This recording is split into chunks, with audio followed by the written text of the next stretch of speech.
We're very excited for the next panel presentation and presenter, taking into account his early adoption of AI, being on the vanguard of a futures practice called design fiction, and his storied career as creative director.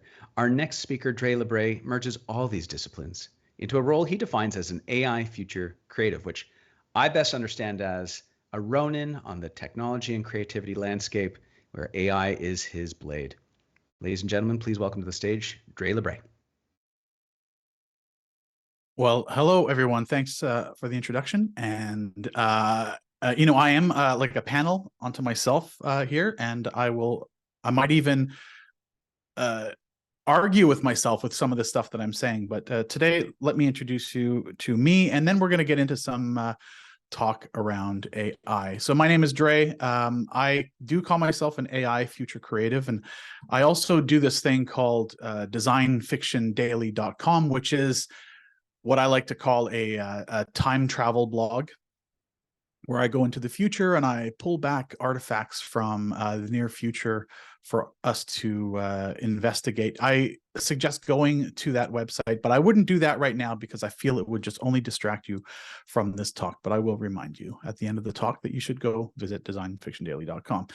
First, let me explain to you, or let me show you what I mean about AI future creative. It's a title I just decided to invent one day, but one of the reasons is because I do work at the intersection of all of these things. So in the AI world, I've been using AI. I've been a fan for a long time, and I've been meaningfully applying it to my practice over the past few years since GPT-2 and AI 21 Jurassic. So research and active development is what I do with AI. As far as futures go, I am a practicing futures thinker, futures designer, and I do like to stay very well informed of tech trends as they emerge. As a creative, I spent 20 years in advertising, most of which as a creative director, winning a whole bunch of awards, specializing in pushing content storytelling ideas and technology forward. And in these little overlappy spots, we've got this supercharged futures thinking when I combine these two. And I've also got, innovative ideas. And I've also got this supercharged creative that AI facilitates as well. I've got a good flow of how I incorporate this ever-changing world of AI into my existing creative workflow. And in the middle, that's the sweet spot. This is where I like to live, and design fiction is one way that it works, one way that it manifests. But there are many other ways that it can rear its beautiful face. So on with the show. All right, AI. AI will take your job to a whole other level. A good analogy that I heard from a filmmaking researcher over at OpenAI, and the way that he characterized it was, think of the film editing world. In the 70s and 80s, it was primarily reel-to-reel film being physically spliced with razor blades and little pieces of tape and so on and so forth. And it was high at the craft level, very, very rare. Not very many people had this job, highly specialized. When the 80s and the 90s rolled around, we had videotape editing and ultimately video or digital video editing that we're seeing today. And it's not just disrupted the traditional film editor, but what it's done, it's created this entire new genre of not just genre, it's spawned so much more content. Today, we have people editing videos on their phone. And in doing that, we now have this, we currently live in a renaissance of content. We're seeing it from YouTube to Netflix series to motion picture films. This is all due to the technology behind it, allowing us to be more prolific in what we create, how we create, and so on and so forth. So today, what I do want to do is talk about mindsets around applying AI to your creative practice.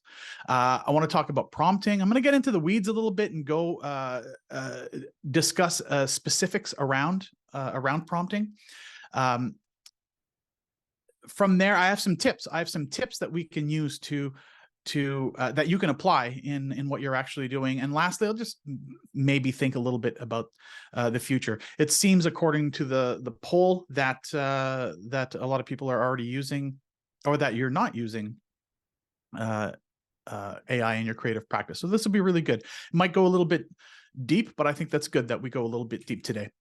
So the first thing I want to discuss are mindsets. Creative AI, will require that creative-minded people need to adopt new ways of thinking around the world of AI. As the tech evolves quickly, there are a bunch of mindsets that we really need to remain relevant in order to that I actually think will remain relevant for the foreseeable future. The first one is continuous adaptation. Things are moving really, really quickly right now. And it's easy to say, let's just wait it out a little bit. Let's see where it nets out. Let's see how the technology is going to settle before we decide to commit to any one thing. Well, there is no any one thing. There is a plethora of technologies and tools at your disposal. I'm going to touch on a few today, but it's a drop in the bucket. I highly recommend that as this tsunami is growing, to get on your board and start riding the wave now, because if you don't, you risk getting crushed by this giant crashing wave, this inevitable giant crashing wave. The other thing too is that as you jump into adopting technology early, we know this is going to change. Things are getting better. Things are becoming more simplified, more user-friendly. But if you adopt it early, you get to see what it looks like when it wasn't as user-friendly. You'll get a better idea of what updates and upgrades mean in terms of the betterment of the quality. I think of my own experience using Photoshop version 2 and then Photoshop 2.5. I'm dating myself, but when Photoshop 2.5 came out, layers became a thing. Layers was mind-blowing revelation. It just made life so much easier. However, I had this knowledge of what's called channel operations, or chops, which is how you used to do complex things in Photoshop once upon a time. I'm seeing a parallel with AI. I'm doing a lot of stuff that seems really, really difficult. And like, why? Why does it have to be so hard? But it's getting better.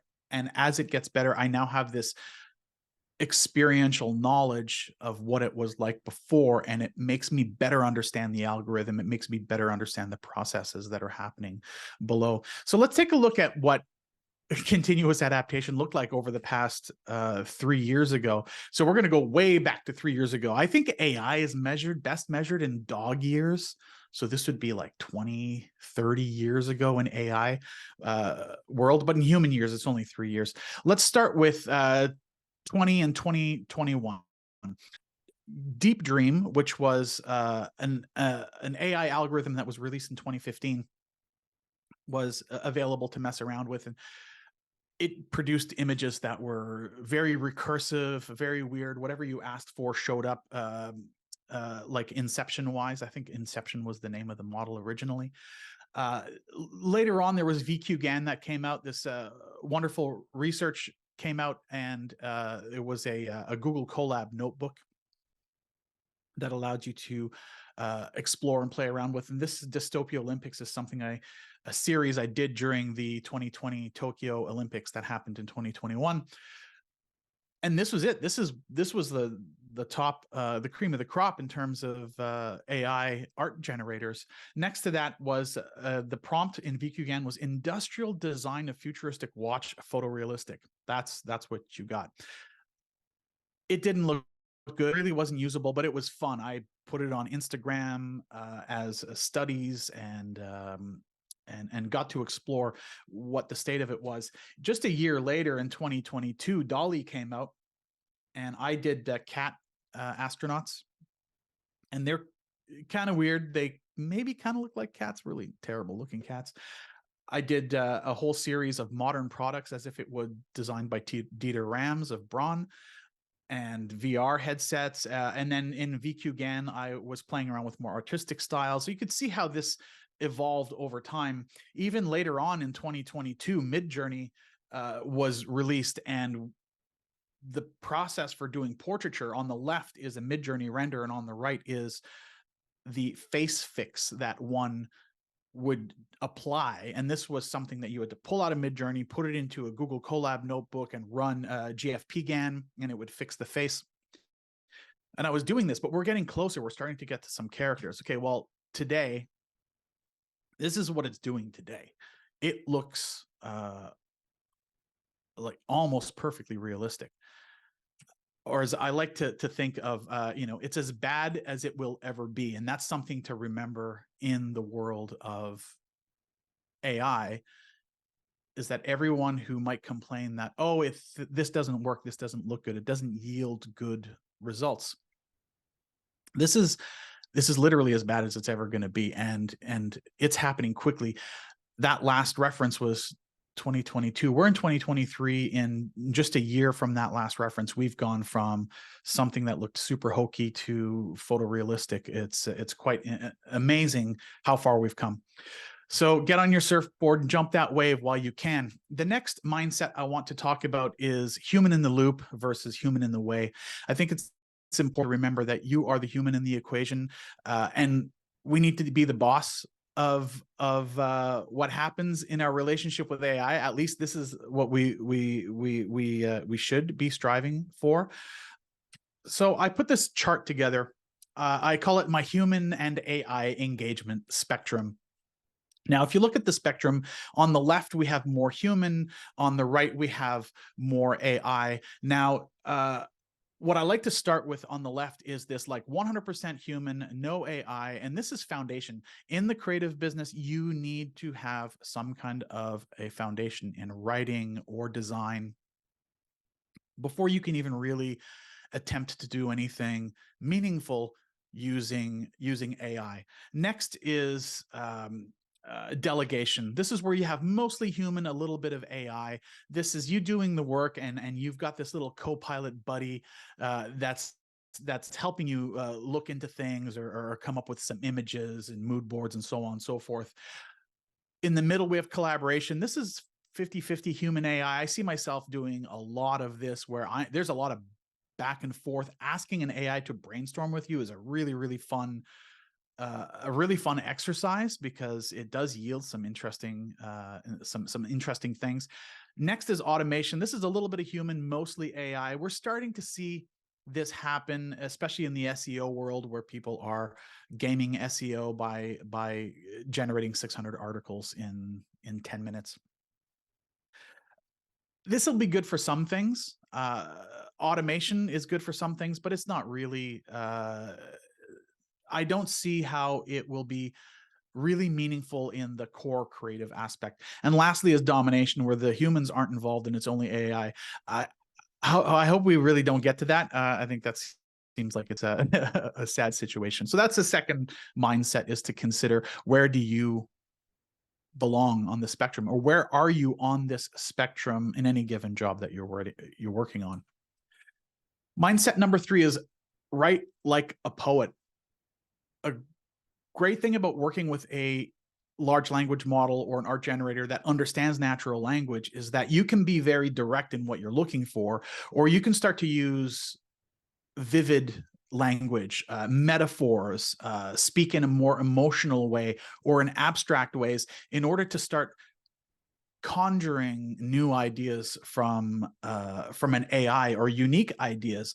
And a lot of the special sauce, especially in art generation, comes in the articulation of your vision. And with a bigger vocabulary, you have a higher likelihood of crafting a more unique and stylistic vision. Similar to writing like a poet, I think thinking like a director is really important. So similar to that, so think about it like this: the most valuable tool that a director can have is a precise vocabulary to help instruct cast and crew in order to yield and elicit performances and communicate their vision. Here's a tool that I've used as I've done film direction, and that I'm currently using in AI. And this is one of many tools like this, but it's called a wheel of emotions. You just Google emotions wheel and you'll find this exact same graphic that you can refer to. But the idea is that if you are a director communicating your vision to an actor, what's the cliche? It's like, what's my motivation? The actor say, what's my motivation? This is it. This is no joke. This is a cliche because it's true. And you can think about working with an AI in a similar fashion. You need to deliver the motivation. What is the AI's motivation? So if we take a look closer into the wheel, you'll notice that surprised yields like a startled, confused, amazed, and excited, but amazed also yields astonished and awe. And when you start to create a more precise language, you can elicit more directed performances. So yeah, think about a happy. You want to be playful. Do you want to be aroused? Do you want to be cheeky? Having this mindset in AI will allow you to focus that microscope a lot tighter in order to better convey your vision. So again, you can find this on Google. It's a wonderful tool to have.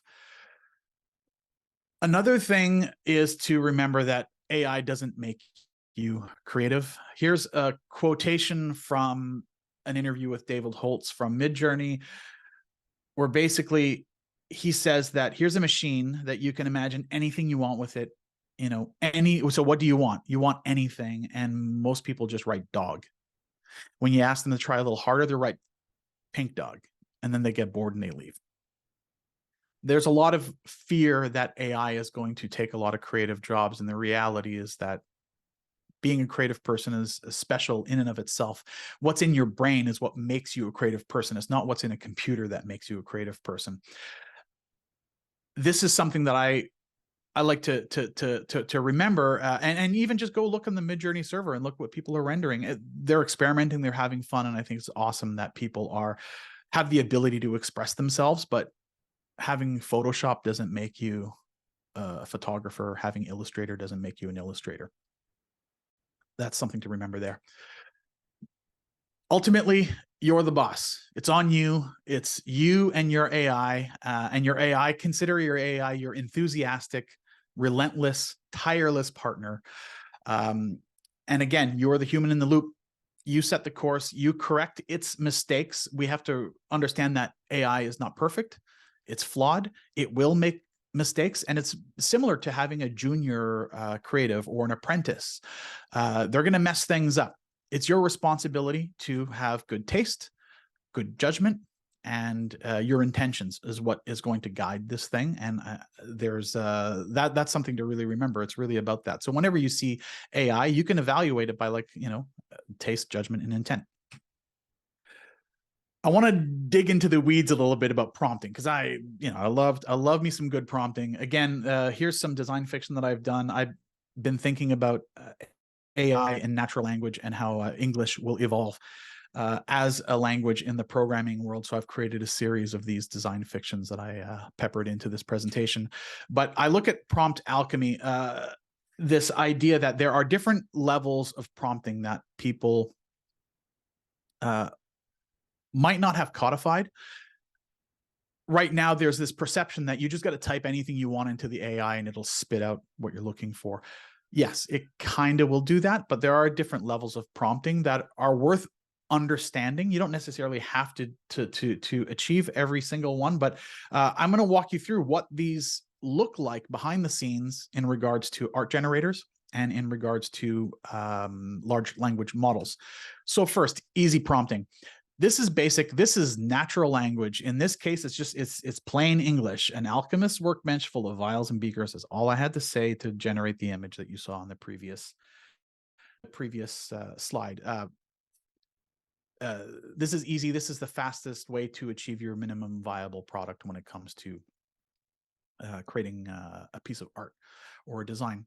Next is what I call efficient prompting. Efficient prompting is when you become a lot more pragmatic and structured, still using natural language. This one particular design was, or this one particular prompt was something I had crafted for a client who needed a prompt that they could use among a lot of blog images, and they wanted a certain consistency. So I developed this idea that there's a style part of the prompt, there is a content part of the prompt, there are parameters, and there's also a style context. In this case, the variable is the content prompt when you're using people, and we can see we have an African American woman on a smartphone. This could be a rocket ship, it could be a desk, it could be a hand holding a paintbrush. That can change out. The style context prompt being if you're using a person, by adding in the style of stylized portraiture, helps to make it do what you need to do. Again, this is a pragmatic way of looking at it, but it's still natural language. Something I would encourage you to look into is pseudocode. Pseudocode is a way of writing, expressing code in natural language. You know, if this happens, then do that. That's another great way to think about how to structure a prompt when you're training an algorithm. Next, effective prompting. Effective prompting is when we dive a little bit deeper in that rabbit hole. Actually, no, it's a rabbit hood. That's what it is. It's a rabbit hood. This little neighborhood of rabbits that live underground. This is a lot more pragmatic. There's a wonderful spreadsheet that you can find online. It just look up prompter for Midjourney. It's free to use. What it has done is it is basically parameterized every aspect of the prompt building for Midjourney, where you can add your own specific details in there. And by filling in the blanks and selecting the parameters, it will generate a prompt at the bottom that you just copy and paste wholesale right into Midjourney, and it'll deliver what you're looking for. There are a few other sheets in this spreadsheet that allow you to create a list of common parameters and then save prompts that you've used. So if you're using this professionally as a creative person, you should be saving your prompts. You should be keeping track of how your prompts work from one tool to the next. Lastly, effective prompting, or not lastly, this is actually another effective prompting one. I'm going to show you expert prompting after. Another version of effective prompting is when you start to use the tools that are available to you in interfaces like Automatic 1111 for Stable Diffusion. In this case, we're looking at something called ControlNet, and at the bottom left, you'll see this roughed out little house. That's a SketchUp render.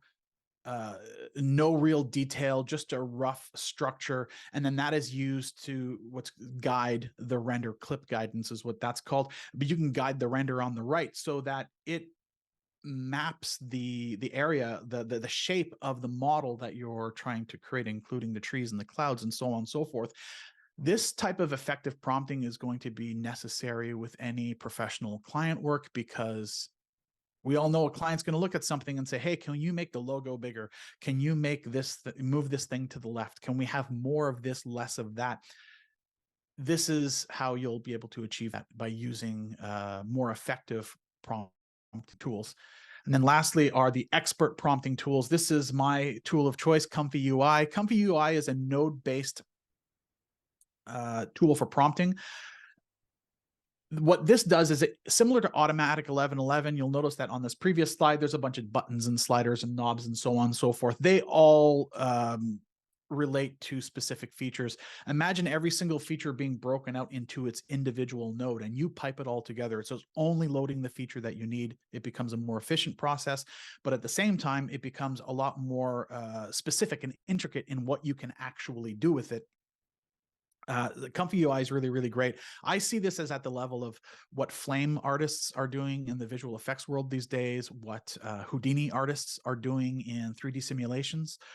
This is the AI equivalent of that, and it connects to all kinds of other technologies. So it's an awesome tool to use. A little bit tough to get your head wrapped around, but if you've used any node-based tools, like even as like Resolve or Fusion, you're good. All right, so we can see that natural language isn't just natural language. You can start programming a natural language to bend to your will. Let's take a look at what prompting looks like in large language models. And I won't go too slowly here, but in this case, ChatGPT, we're all very familiar with it. You can just ask it, write me an essay, and it'll write you an essay.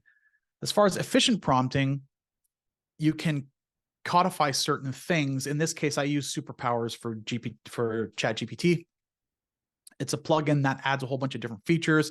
You can have multiple custom instructions that you can cycle through. You can set your tone of voice and your writing style. This just saves a lot of time. I can create presets that I use for specific clients and jobs that I work on. Then there's effective prompting. In this world, there are a whole bunch of really cool techniques out there. Chain of thought is one that's really, really popular. This is something that came out in January, and it's a way of creating, getting the large language model to do better at reasoning. This is a great tool for simulating sessions. I've used it to play test games. I've used it to evaluate work with prompts that I've created. So chain of thought is really, really cool. And then at the highest level of prompting in this world would be Python coding, tapping into the API, doing things that are like multimodal, RAG, fine-tuning, S2A. These are all techniques that are a bit at the higher level. I'm only just dipping my baby toe into this. I do a tiny little bit of Python stuff, but when you want to be highly efficient, this expert prompting style is the place to go. So you can see that there is a spectrum of prompting, and that it shouldn't just be dismissed as, oh, you just have to write a sentence and have it do what you want it to do. There's a whole lot more to it. English may end up becoming, this is another E++, primer. You could pick this up at your local Barnes & Noble bookstore if you want to learn how to expertly program in English. All right. I want to do some actionable tips. I know we're getting close to the top of the hour. I'm going to rip through these things. Actionable tips. AI is the new mood board. I think this is a really, really important thing. Design is so homogenized these days because everyone's looking at Pinterest, everyone's looking at Dribbble, everyone's looking at Behance. They're looking at the same bucket of inspiration.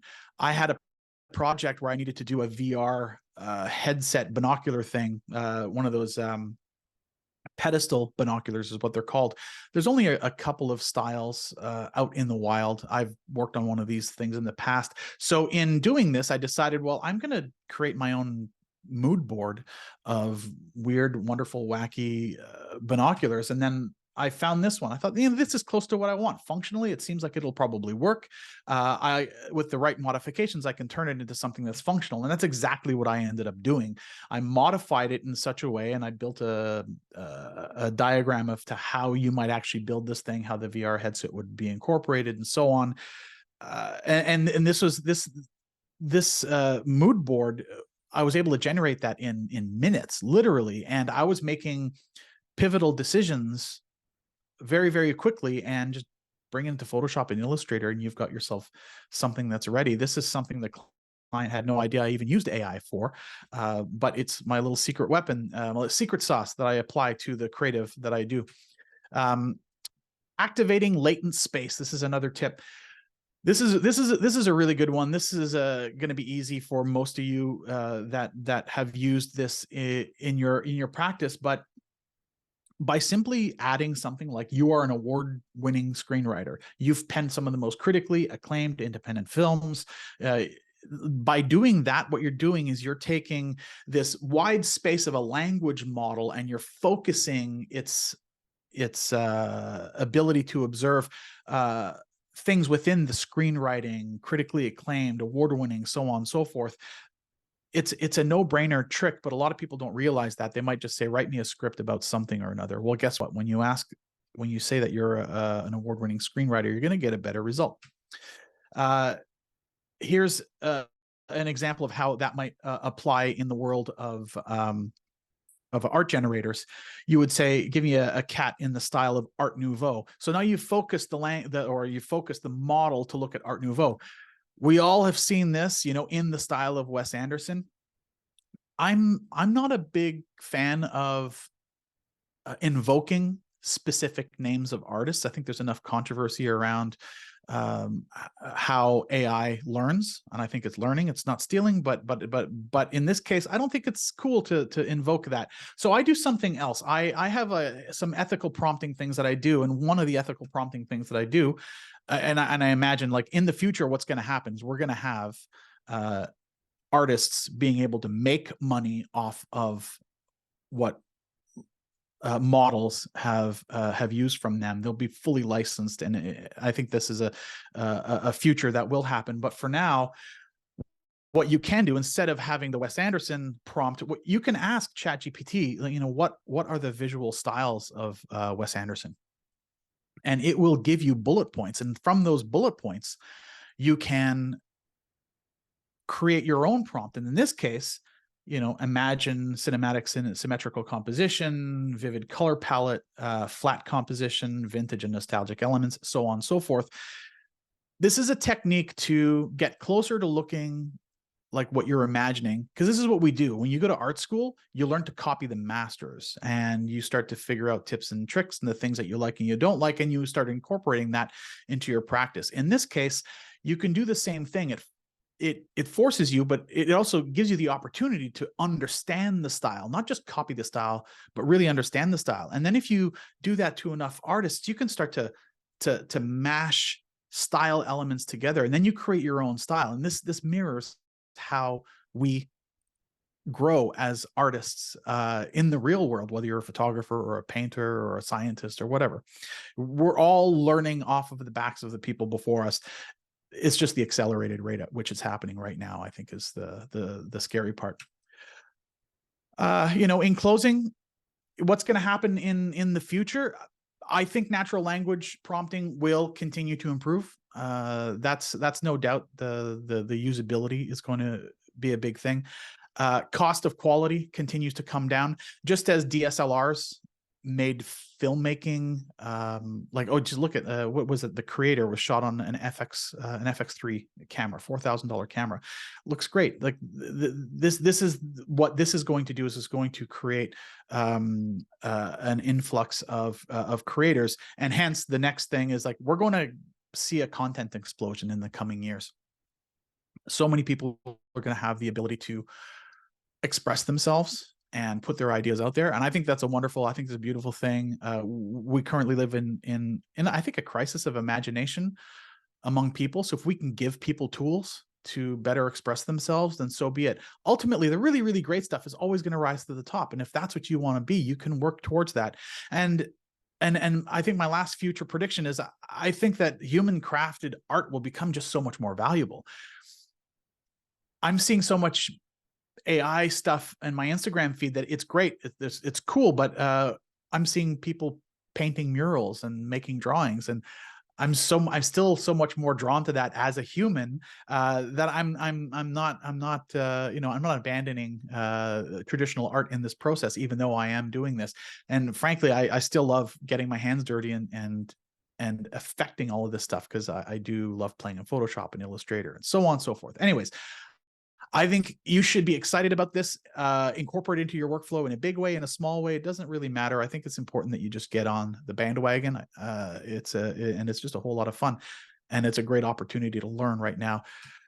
So my name is Dré, the AI Future Creative. And here's my reminder: go to designfictiondaily.com, sign up, check it out. I put a lot of effort into putting some really cool content out on the daily. And that's it. Wow. Thank you, Dré. I'm just like busy typing everything I can get and screenshotting across the board. Absolutely fascinating. Oh, damn it. It's okay. I just taught it to my AI model, so it's learning it now. So we're good. So we got a lot of questions. We got a little bit of time. I do want to just kind of start off with this idea that you left with. I mean, there's so much to unpack and go back into, but you talk about the idea of like the human art still having value and meaning. I recently gave a similar talk talking about like a good analog for me was chess. Stockfish is an incredible chess AI, and it can do anything, but we still want to see human grandmasters play because of the drama. And I even think about, we recently done a project of our own with art, Canadian art, where we feature Mary Pratt, who is a famous Canadian painter who created hyper-realistic paintings that look like photographs. And so it's like, yeah, you could have just taken a photograph, but it's like, it's the process, it's the story, it's the intention that makes these things meaningful and valuable versus just the output itself. And I feel like Yeah. the angle that you're pointing to there is it's a nice way for us to think about where human craft can still live and thrive versus just, all these, again, I said in the last chat, all these Twitter, pundits saying like, oh, it's the death of art. We still have a place for it. Yeah. I'm going to go to, oh, go ahead. Oh no, I just wanted to comment on that because I think that art is there's energy in art. When something is handmade, there's palpable energy that's inside of there. Sure, I can go buy a cheap table from IKEA and install it myself, or I could spend twice as much money and 3 times as long to build it myself. But everyone's gonna sit at the table and go like, "You built this?" Like, oh, and then you've got a story, you've got something around that. So, and I always like to say that I'm very, very interested in like writing a book using AI. I'm not that interested in reading a book written by AI. Like that's the weird little balance that we're playing in right now. And I think it's a right now problem. I don't think it's a future problem. I think people just want to read good authors, and there's something about the provenance and the energy that goes into human created work. AI has a place, no doubt, but human art, I think will still prevail. Okay, I'm going to go right because there's a bunch of chat questions here. I'm going to try and synthesize a bunch of these together. My question was around like, how does designers stay on top of all this? It's a fire hose. And I'm going to layer onto this a few kind of comments from the chats or the QA itself around, specific AI tools or platforms that are specifically particularly useful. This is a common question we've had in a few of the chats already. And I think it's one of these things that I'm going to expand on. I subscribe to probably about 10 newsletters, which is a drop in the bucket of all the newsletters I could possibly get of people aggregating tools and ideas. And it seems like every time I log into Twitter, there's 10 new tools. It's a lot to stay on top of just from a tools perspective. But when I layer on top of that, what you went through with prompting, the idea of all these different styles of prompts, the kind of the depth and degree of which you can get at them, it's almost like you're now learning a new way of coding. You mentioned Python, like there's a depth of information that's going to be required in education. But then I also wonder, like, I posted the second question here, are we going to be prompting this way for the next 50 years, or do we feel like this is just an intermediary piece?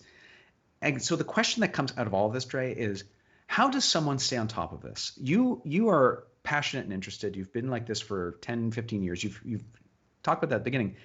But a lot of people here are just finally realizing, I got to get into this. What are the recommendations? Like, how do people start to build that kind of knowledge base and exposure so that their skills can kind of follow, if not kind of at least try to get up to the speed of where the technology wants to go? Yeah. Oh yeah, I hear you. I feel that pain. I have this running joke that if I take the weekend off, if I decide to go camping for the weekend, I come back and it's like the world has changed in AI. A good thing to do is to just focus on what your end result is. Like, what is it that you want to do as a creative person? I'm spending a lot of time in AI filmmaking right now. So I've focused my research efforts around AI and filmmaking. And as much as I want to look at this thing and that thing, all these new tools around AI, which is very, very, very tantalizing, I have to show a bit of restraint and keep the focus on what my output is. If you try to keep up with every single innovation that's going on in AI, every single tool, that seems fairly impossible. But yeah, focus on what's your idea? What do you want to accomplish first? And then only research that. And that would be simple. Set up a new RSS reader like Feedly or InnoReader, or just Google search the right keywords, AI in filmmaking or AI in illustration or AI in photography.